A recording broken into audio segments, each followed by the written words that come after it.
Welcome back to my channel the networkers store point nation. जैसा कि आप लोग जानते हैं, मेरा नाम कुमार अतुल यदुवंशी है और मैं the networkers store point nation YouTube channel के माध्यम से आप सभी लोगों को इस नेटवर्क मार्केटिंग के बारे में मैं अवेयरनेस देता हूं। इस वीडियो में हम लोग ये चीज़ समझेंगे कि कैसे हम किसी काम को फोकस कर सकते हैं या फिर हम माइंड शांत कैसे कर सकते हैं। तो चलिए वीडियो को स्टार्ट करते हैं। सबसे पहले हम लोग ये देख लेते हैं कि फोकस क्या होता है। किसी भी काम के ऊपर अगर हम लोग फोकस करते हैं तो उस काम को अगर हम लोग ज़्यादा से ज़्यादा फोकस करते हैं तभी हम कर पाते हैं। तो फोकस कैसे होता है, फोकस का मीनिंग अगर हम लोग देखें तो किसी भी काम को अगर हम करना चाह रहे हैं, अगर जो भी काम हम लोग कर रहे हैं या फिर करना चाह रहे हैं, तो उस काम पे हम पूरा ध्यान कैसे केंद्रित करें, इसी को बोलते हैं फोकस। जैसे एग्जांपल के तौर पे हम लोग समझ सकते हैं, अगर एक लेंस होता है जो टेलीस्कोप वाला लेंस होता है, अगर हम उसके बिना अगर कागज़ को सूरज की किरणों के सामने अगर हम रखते हैं, कागज़ को रखते हैं तो वो जलता नहीं है, लेकिन अगर वहीं पे टेलीस्कोप का या फिर जो लेंस होता है उसके लेंस को अगर हम सूरज की किरणों के पास में रखते हैं और नीचे पेपर रख देते हैं, तो लेंस की वजह से जो फोकस उसका होता है, फोकल लेंथ जो होती है उसकी इतनी एक ही जगह पे जब कागज़ के ऊपर पड़ती है और सारे फोकस एक ही जगह पे पड़ते हैं, तो क्या होता है कि कागज़ जलने लगता है। तो मतलब कि ये फोकस की पावर है कि अगर फोकस राइट डायरेक्शन में हो और सही तरीके से अगर हम लोग फोकस करें तो रिज़ल्ट आने में देर नहीं लगती है। तो यहाँ पे हम लोग जानेंगे कि फोकस हम लोग कैसे अपने आप को फोकस्ड माइंडसेट कर सकते हैं। तो फोकस से पहले अगर हम लोग करना चाहते हैं किसी भी काम पे, अगर आप नेटवर्क मार्केटिंग करते हैं और आप अपने नेटवर्क मार्केटिंग के अंदर में फोकस रखना चाहते हैं, फोकस करना चाहते हैं कि हमारा कोई एक टारगेट हमने चॉइस किया है और वो क्वालिफाई हो जाए, तो सबसे पहली चीज़ें आपके दिमाग का शांत होना बहुत ज़रूरी है। जब तक माइंड शांत नहीं होगा तब तक फोकस डेवलप नहीं होगा, और जब तक फोकस डेवलप नहीं होगा तब तक आप उससे रिलेटेड चीज़ों के बारे में प्लानिंग नहीं बना पाएंगे। और जब प्लानिंग नहीं बनाएंगे और सही डायरेक्शन में, सही तरीके से, सही अपलाइन के गाइडेंस में, सही कंपनी के अंदर में जब तक काम नहीं करेंगे तो फिर व्यर्थ है वो मेहनत, फिर कोई फ़ायदा नहीं है, हमेशा आपका विफल ही जाएगा। लेकिन आप अगर फोकस माइंडसेट के संग काम करते हैं तो शांति कैसे आती है उसके लिए भी हम लोग चर्चा करेंगे कि भगवत गीता इसमें क्या कहती है, और भगवत गीता से हम लोग सीख सकते हैं कि शांत कैसे रहा जाए। और कुछ टिप्स वगैरह मैं दे दूंगा आपसे जो मैं फॉलो करता हूँ, जिसकी वजह से मुझे काफ़ी इम्प्रूवमेंट मिली है, लाभ मिला है, बेनिफिट मिला है। तो वो आपको हेल्प करेगी अपने माइंड को शांत करने में। और ये 6-7 महीने का मेरा खुद का एक्सपीरियंस है, जो कि मैंने ये सारी चीज़ें देखी हैं, तो मुझे काफ़ी हद तक रिलीफ मिला है। तो ये चीज़ मैं आपसे शेयर करूँगा कि फोकस कैसे रख सकते हैं। जैसा कि फोकस का मैंने आपको बता ही दिया कि एक हमें इंस्ट्रूमेंट की ज़रूरत पड़ती है।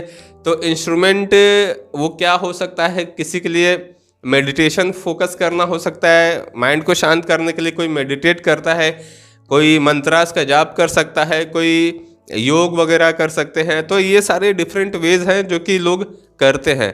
लेकिन आज के इस युग में, कलयुग वाले युग में, और इस युग में इस ट्रेंड के हिसाब से कौन सा सबसे बड़ा और सबसे बेहतर इफ़ेक्टिव तरीका है माइंड को शांत करने का। और जब माइंड शांत होगा तो ऑटोमेटिकली फोकस हो जाएगा किसी भी काम के ऊपर आप जाएं। तो जब माइंड आपका फोकस हो जाएगा तो उसके बाद आप कोई सा भी काम करें, चाहे नेटवर्किंग करें, चाहे यूट्यूब करें, चाहे जॉब करें, चाहे बिजनेस करें, चाहे ट्रेडिशनल में रहें, चाहे कहीं भी रहें, आप फुल फोकस के साथ और फुल एनर्जी के साथ वहाँ पे जब वर्क करेंगे तो किसी भी सेक्टर में रहेंगे तो आपका वो काम बहुत तेज़ी से आगे बढ़ेगा। तो वो ऐसा क्या प्रोसेस है जिससे कि हमारा माइंड शांत हो सकता है, उसके लिए आप लास्ट तक वीडियो को देखते रहिएगा और इधर ही बीच मैं आपसे शेयर करूँगा। तो यहाँ पे हम लोग देखते हैं भगवत गीता के माध्यम से कि शांति हम लोग कैसे प्राप्त कर सकते हैं। तो यहाँ पे एक श्लोक है, वो मैं आपको सुनाता हूँ। भोक्तारम यज्ञत्पसाम सर्वलोकम महेश्वरम सुहृदम सर्वभूतानाम ज्ञात्वा माम शांति मृच्छति। यहाँ पे भगवान कह रहे हैं मुझे यज्ञों तथा तपस्याओं का परम भोक्ता, समस्त लोकों तथा देवताओं का परमेश्वर एवं समस्त जीवों का उपकारी एवं हितैषी जानकर मेरे भावनामृत से पूर्ण पुरुष भौतिक दुखों से शांति लाभ करता है। इसका मतलब ये है कि माया के वशीभूत सारे बद्ध जीव इस संसार में शांति प्राप्त करने के लिए उत्सुक रहते हैं। मतलब हर एक व्यक्ति को आप देखेंगे कि वो कोई मेडिटेशन करता है, कोई योग करता है जिसके वजह से उसको शांति मिल जाए, या फिर कोई अलग अलग तरीके की टेक्निक्स लोग अपनाते हैं कि हमें शांति मिल जाए, लेकिन फिर भी कहीं ना कहीं कमी रह जाती है जिसकी वजह से उनका माइंड शांत नहीं हो पाता है। ऐसा कभी कभी फीलिंग आ रही होती है कि हम शांत हैं, पूरी तरीके से माइंड शांत है, लेकिन वो अंदर से अंदर के थॉट्स से बोला जाता है कि एक दिन में मनुष्य के दिमाग में 60,000 थॉट्स रन करते हैं। तो कहीं ना कहीं वो थॉट्स उसके माइंड में आते रहते हैं, लेकिन वो शांत फिर भी नहीं रहता है। तो ऐसा क्या प्रोसेस है कि हमारा माइंड शांत रहे, यहाँ पे यही बताया जा रहा है। किंतु भगवत गीता के इस अंश में वर्णित शांति के सूत्र को वे नहीं जानते। मतलब कि जो भगवत गीता में बताया गया है कि किस तरीके से आप शांति प्राप्त कर सकते हैं, वो मैक्सिमम लोग ये चीज़ नहीं जानते हैं, क्योंकि वो भगवत गीता कभी पढ़ते ही नहीं है, और शायद आप भी नहीं पढ़ते होंगे, जिसकी वजह से आपको भी नहीं पता होगा। लेकिन मैं आपके लिए पढ़ रहा हूँ, बता रहा हूँ।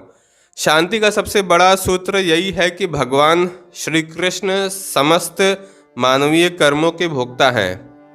मनुष्यों को चाहिए कि प्रत्येक वस्तु भगवान की दिव्य सेवा में अर्पित कर दें। मतलब सारी वस्तु भगवान की सेवा में अर्पित करें। जैसे जॉब करते हैं, भगवान के लिए करें। नौकरी अब भगवान के लिए कैसे हो सकती है? आप मान लीजिए जॉब कर रहे हैं, टेलीकॉलिंग का मान लीजिए फॉर एग्जांपल लेते हैं। टेलीकॉलिंग की जॉब करें, साइड में आप एक भगवत गीता की PDF खोल करके रखिए, उसमें थोड़ा थोड़ा समय निकाल करके उसमें एक एक श्लोक पढ़ते रहिए। ये भगवान के लिए कर्म हो गया।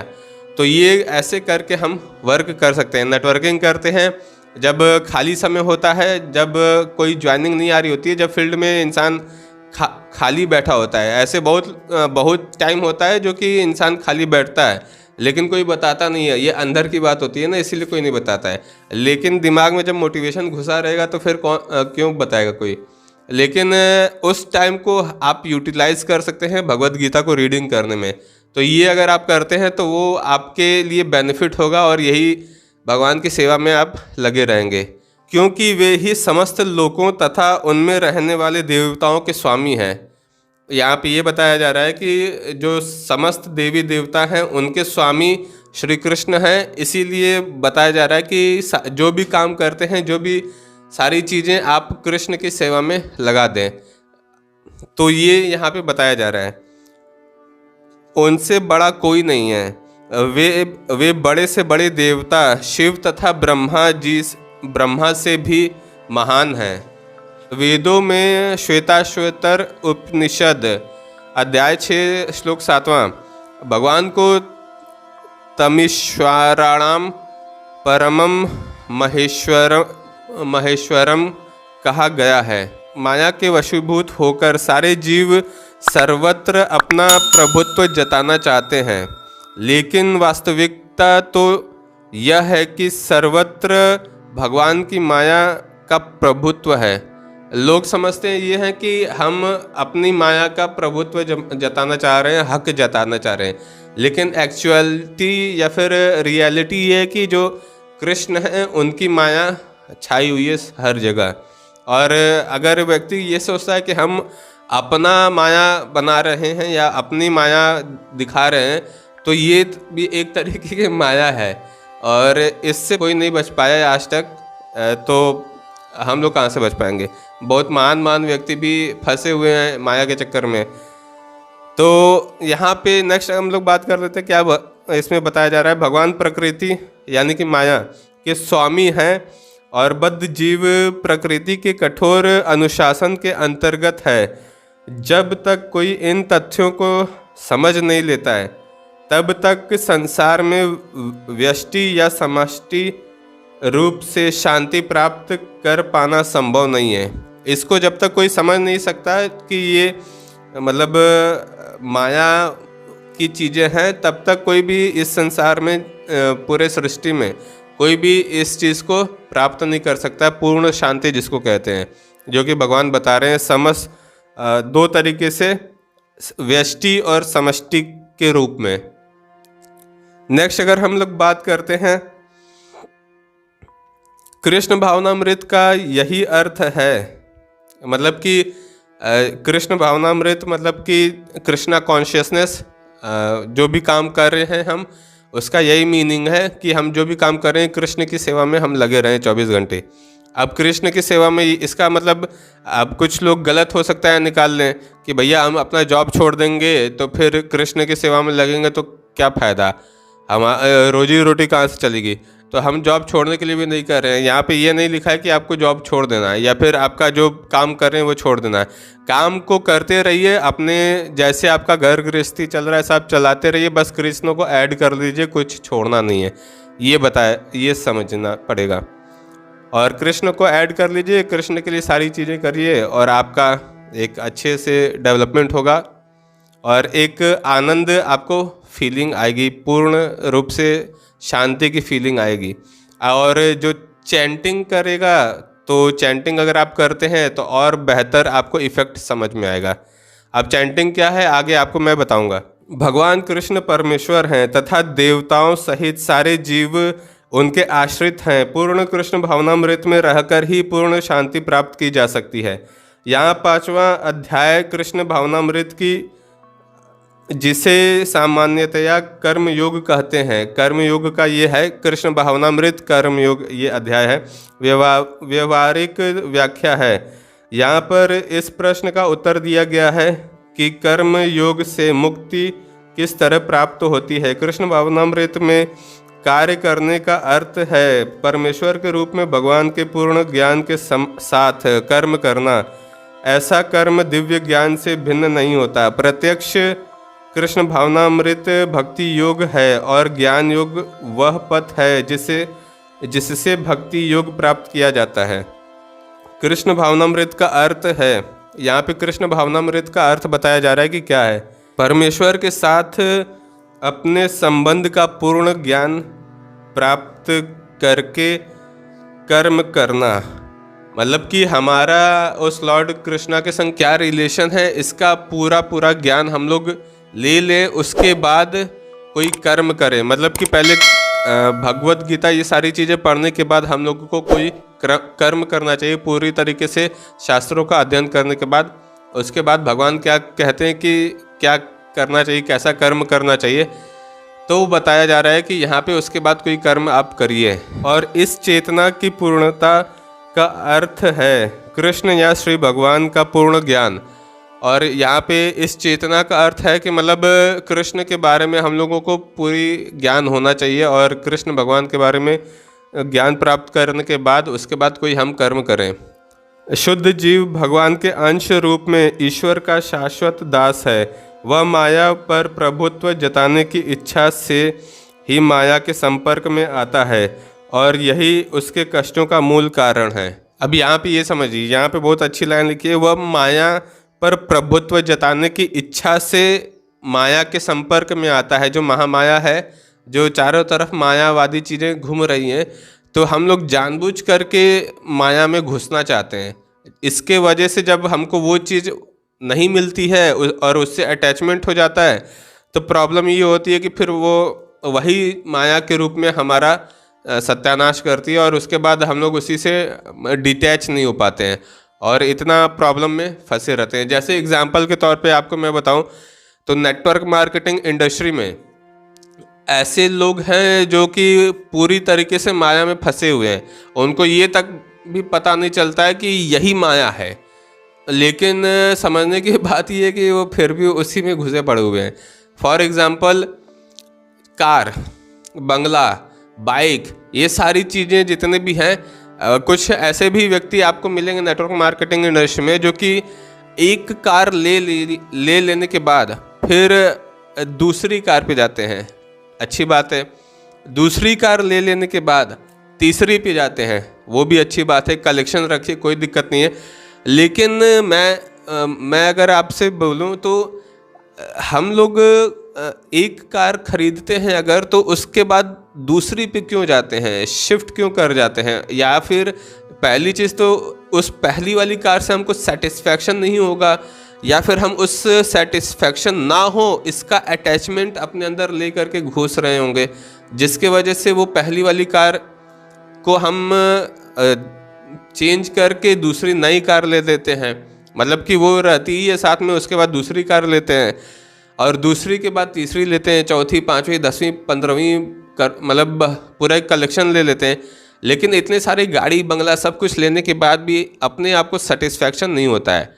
क्यों नहीं होता है पता नहीं, ये मुझे तो पता है, लेकिन आपको पता नहीं, पता है नहीं पता है ये पता नहीं मुझे। तो ये प्रॉब्लम आज के टाइम पे मार्केट में है। कई सारे लोगों को आप ये देखेंगे कहते हुए कि वो उनको इन सारी चीज़ों से अटैचमेंट हो गया है। मतलब एक 15-20 साल में एक अगर कार आ गई तो फिर वो मतलब क्या करेंगे, पूरे ढिंडोरा पीट देंगे मार्केट में। और एक अचीवमेंट आ गया तो पूरा ढिंडोरा पीट देंगे। और इसके अगर उसके पहले की बात नहीं करेंगे, उसके पहले कहाँ पे थे, महीने महीने का रेगुलर बेसिस का इनकम देखना पड़ता है ना, तो वो सारी चीज़ें तो कोई देखता नहीं है। अब ये मैं एज ए नेटवर्कर खुद ही बोल रहा हूँ, तो कई नेटवर्करों को ये बुरा लगेगा, लेकिन सत्य बात जो है भैया एक्सेप्ट कर लेना चाहिए, नहीं तो फिर बाद में बड़ा पछताना पड़ता है। इसको महामाया भी बोल सकते हैं नेटवर्किंग के क्षेत्र में। तो ये सारी चीज़ें होती हैं नेटवर्क मार्केटिंग इंडस्ट्री में। तो इसको कहीं ना कहीं हम लोग इस चीज़ से अटैच हुए पड़े हुए, इसको छोड़ना पड़ेगा। अगर जब तक छोड़ेंगे नहीं तब तक आप मतलब प्रॉब्लम में फंसे रहेंगे।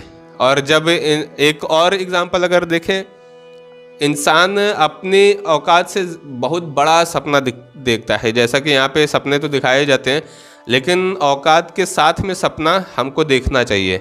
जितने लेवल का हम अचीव कर पाएँ, जितने लेवल का हम अचीव ना कर पाएँ उसका देखना नहीं चाहिए। अब ये होंगे, कुछ लोगों को लगेगा कि भाई ये डीमोटिवेट कर रहे हैं, या फिर ये मतलब ये पूरा नहीं कर सकते, तो इनको भी लगता है कि दूसरा कोई पूरा नहीं कर सकता। भैया ये हर नेटवर्क मार्केटिंग कंपनी में ऐसा ही होता है। और सब लोग, जितने भी लोग वर्क करते हैं, जा कर के कंडीशन देख लीजिए। तो यहाँ पे ये चीज़ नहीं करना चाहिए। अपने स्टेटस के हिसाब से जितना आपको लगे, किसी के बोलने के हिसाब से, किसी के द्वारा दिए हुए टारगेट के हिसाब से वर्क नहीं करना चाहिए। आपको कितना अंदर से आपके अंदर वो टारगेट पहली बात आता है कि नहीं आता है। कभी कभी हमको ये भ्रम होता है कि हमारे अंदर से वो टारगेट आता है, लेकिन एक्चुअल में बाद में देखेंगे तो वो मोटिवेशन रहता है जो कि फेक होता है। तो मोटिवेट नहीं होना है, इंस्पायर होना है। तो दोनों में बड़ा फ़र्क है। इंस्पायरेशन और मोटिवेशन में क्या फ़र्क है, नेक्स्ट वीडियो में मैं बताऊंगा।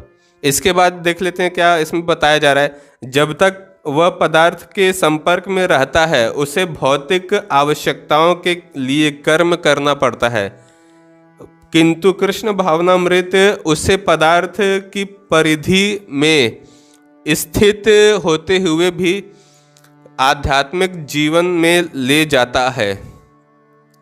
क्योंकि भौतिक जगत में भक्ति का अभ्यास करने पर जीव का दिव्य स्वरूप पुनः प्रकट हो जाता है।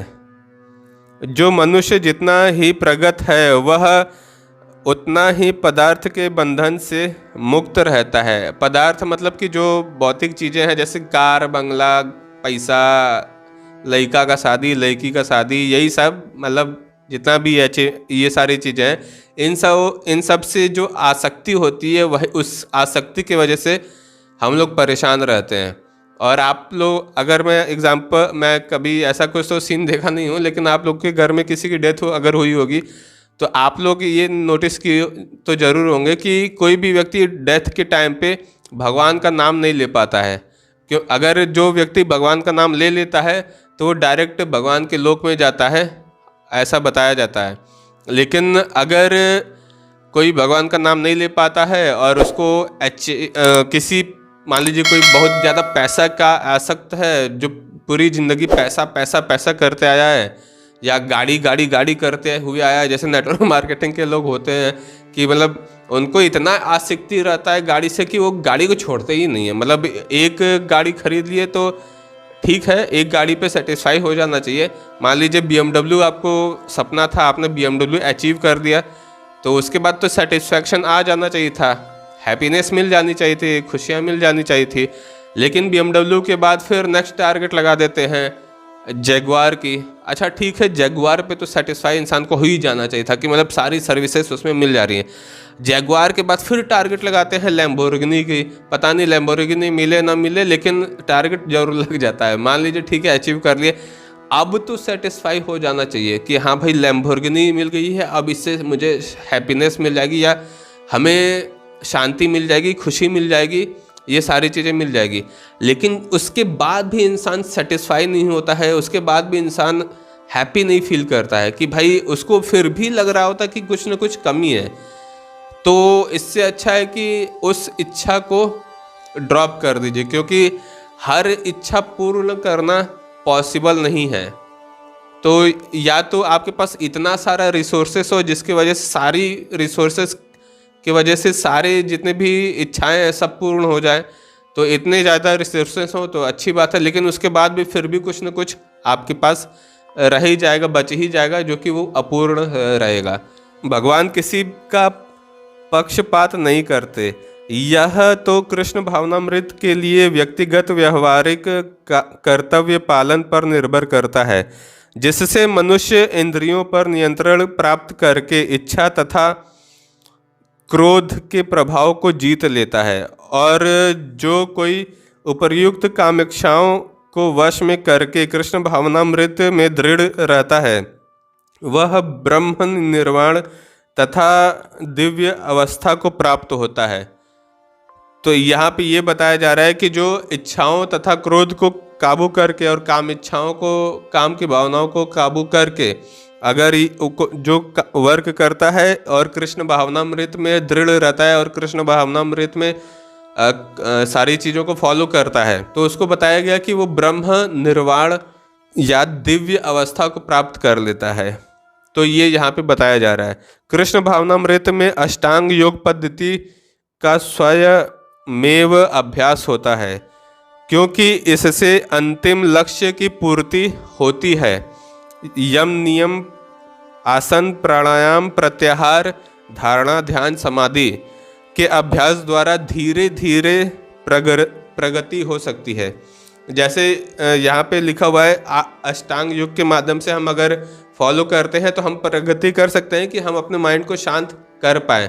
लेकिन ये बहुत ही धीरे धीरे प्रोसेस, बहुत स्लो प्रोसेस है और पॉसिबल नहीं है कि माइंड शांत हो ना हो, इसकी कोई गारंटी नहीं है आज के इस युग में, कलयुग वाले युग में। लेकिन अगर ध्यान को आप देखेंगे तो ये सतयुग का चीज़ है, और सतयुग में लोग जो ध्यान लगाते थे ऋषि मुनि, तो उस टाइम के टाइम इंटरवल में पॉसिबिलिटी होती थी कि वो लोग एक अच्छे से मतलब पूर्ण शांति इसको ले सके। लेकिन यहाँ पे अभी के टाइम के, आज के ट्रेंड के हिसाब से, आज के युग के हिसाब से ये पॉसिबिलिटी नहीं है कि आप मेडिटेशन करें तो आपका ये पूर्ण माइंडसेट शांत हो पाए। तो शांत कैसे हो माइंड पूरी तरीके से, तो नेक्स्ट यहाँ पे भगवान बता रहे हैं कि किंतु भक्ति योग में तो प्रस्तावना के स्वरूप हैं, क्योंकि केवल इसी से मनुष्य को पूर्ण शांति प्राप्त हो सकती है, यही जीवन की परम सिद्धि है। यहाँ पे भगवान बता रहे हैं कि हम भक्ति योग अगर करते हैं तब जा करके हम पूरी तरीके से माइंड को शांत कर पाते हैं, या पूर्ण शांति हम यहाँ पे प्राप्त कर सकते हैं। तो ये यहाँ पे भगवान के द्वारा बताया गया है। तो भक्ति योग और प्रेम और भक्ति के माध्यम से ही हम कृष्ण को समझ पाएंगे कुछ हद तक, ऐसा भगवत गीता बताती है। तो यहाँ पे भक्ति कैसे होगी और हम कृष्ण भावना भावित होकर के कैसे वर्क करेंगे, तो जो भी आप कर्म करें वो कृष्ण के लिए करें, तो जा कर के आपका ये कृष्ण भावना भावित कर्म होगा। अब ये 3 तरीके के कर्म होते हैं, वो मैं आपको आने वाले वीडियोस में शेयर करूंगा। कि एक तो नॉर्मल कर्म होता है जिसको कर्म कहते हैं, इसमें पाप पुण्य दोनों आते हैं। पाप करता है कोई तो नरक में जाता है, पाताल लोक में जाता है, 14वें प्लैनेटरी सिस्टम पे जाता है। पुण्य करता है तो स्वर्ग लोक में जाता है। तो ये सारी चीज़ें हैं, वो आगे मैं आपको शेयर करूंगा। और अकर्म क्या है और विकर्म क्या है, ये भी आगे आने वाली वीडियोस में मैं शेयर करूंगा। तो ये भगवत गीता के माध्यम से हम लोगों ने ये समझा कि शांति कैसे हम लोग ले करके आ सकते हैं माइंड में, अपने माइंड को शांत कैसे कर सकते हैं। और चूंकि जब तक माइंड शांत नहीं होगा तब तक हमारा किसी भी काम के ऊपर माइंड फोकस नहीं रहेगा। तो प्रॉब्लम यहाँ से होती है। और कई लोगों की ये प्रॉब्लम भी होती है कि टारगेट नेटवर्क मार्केटिंग में काम तो कर रहे होते हैं, कोई एक टारगेट क्वालिफाई करने के लिए वर्क तो कर रहे होते हैं, लेकिन वो टारगेट क्वालिफाई नहीं होता है। वो यही रीज़न है जिसकी वजह से वो टारगेट क्वालिफाई नहीं होता है। फोकस तभी हो पाएगा इंसान का कि जब तक कि वो शांत नहीं होगा उसका माइंड। और शांत होने का क्या प्रोसेस है, अलग अलग तरीके से इंसान का दिमाग शांत नहीं रहता है। काम की भावना जब तक माइंड में होती है या फिर क्रोध की भावना रहती है, ये सारी चीज़ों की वजह से मनुष्य का माइंड शांत नहीं रहता है। बेसिकली काम की भावना ही व्यक्ति के अंदर बहुत ज़्यादा रहती है, जिसके वजह से क्रोध आता है, जिसके वजह से लालच आता है, जिसकी वजह से ईर्ष्या आती है, जिसकी वजह से मतलब तरह तरह के जितने भी काम, क्रोध, लोभ, मोह, मत्सर्य, ये सारी चीज़ें उस काम की भावना की वजह से आती है, जिसको वासना बोलते हैं लोग। तो इसके वजह से अगर आप ये सारी चीज़ें अगर आपके माइंड में आती हैं तब गारंटीड है कि आपका माइंड शांत नहीं होगा। अब ये माइंड शांत कैसे होगा, ये प्रभुपाद महाराज बता करके गए हैं। केवल just chant only 16 round daily. Hare Krishna महामंत्र का आप चैंटिंग करिए, रोज जपा करिए। और 3:30 बजे भोर में ब्रह्म मुहूर्त में उठ करके अगर आप ये सारी चीज़ें एक्टिविटी करते हैं तो आपको काफ़ी बेनिफिट मिलेगा, काफ़ी रिलीफ मिलेगा। ये 6 मंथ का मेरा एक्सपीरियंस है। थोड़ा सा मैं इस्कॉन से भी जुड़ा हूँ, तो वहाँ पे ये सारी चीज़ें बहुत ही अच्छे से डिटेल्स में बताई जाती हैं। अगर आपको डिटेल में जानना होगा तो आप मुझसे कनेक्ट करिएगा, मैं आपको वहाँ पे ले करके चलूँगा अगर वाराणसी में होंगे तो। अदरवाइज़ अगर आप किसी और सिटी में हैं या स्टेट में हैं तो आप जा कर के अपने वहाँ के इस्कॉन सेंटर पे जा कर के आप पता कर सकते हैं चैंटिंग के बारे में और इस भगवत गीता के बारे में, ये सारी चीज़ों के बारे में आप जा कर के वहाँ पे कनेक्ट हो सकते हैं। अदरवाइज़ वाराणसी में तो आप मेरे से कनेक्ट हो सकते हैं। तो चैंटिंग करने से काफ़ी आपको लाभ मिलेगा।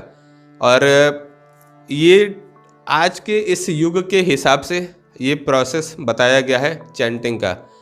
तो कौन सा मंत्र है ये सब तो मैं नेट पे अभी नहीं बता सकता, आपको मिलना पड़ेगा। और प्रभु जी लोग से आप मिलिए और भक्तों का संग करिए, उसके बाद आपको पता चलेगा। और इसके बारे में डिटेल इन्फॉर्मेशन लेने के लिए आप कांटेक्ट कर सकते हैं, ऊपर नंबर दिया हुआ है उस पर भी कांटेक्ट कर सकते हैं। और उसके माध्यम से आप डायरेक्ट मीटिंग के पर्पज़ से आप कांटेक्ट करके आप जान सकते हैं चीज़ों के बारे में।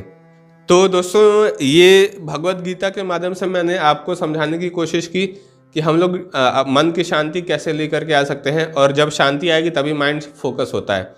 तो वीडियो यहीं तक थी। अगर आपको वीडियो पसंद आए तो लाइक, शेयर, कमेंट करिएगा अगर वीडियो पसंद आए तो। और जैसा भी आपका फीडबैक है वो आप कमेंट बॉक्स में डाल सकते हैं। और लाइक शेयर कर दीजिएगा और सब्सक्राइब कर लीजिएगा चैनल को अगर चैनल पे नए हैं तो, और बने रहिएगा मेरे साथ। तो चलिए फिर मिलते हैं नेक्स्ट वीडियो में। Till that time it's a good bye, thank you.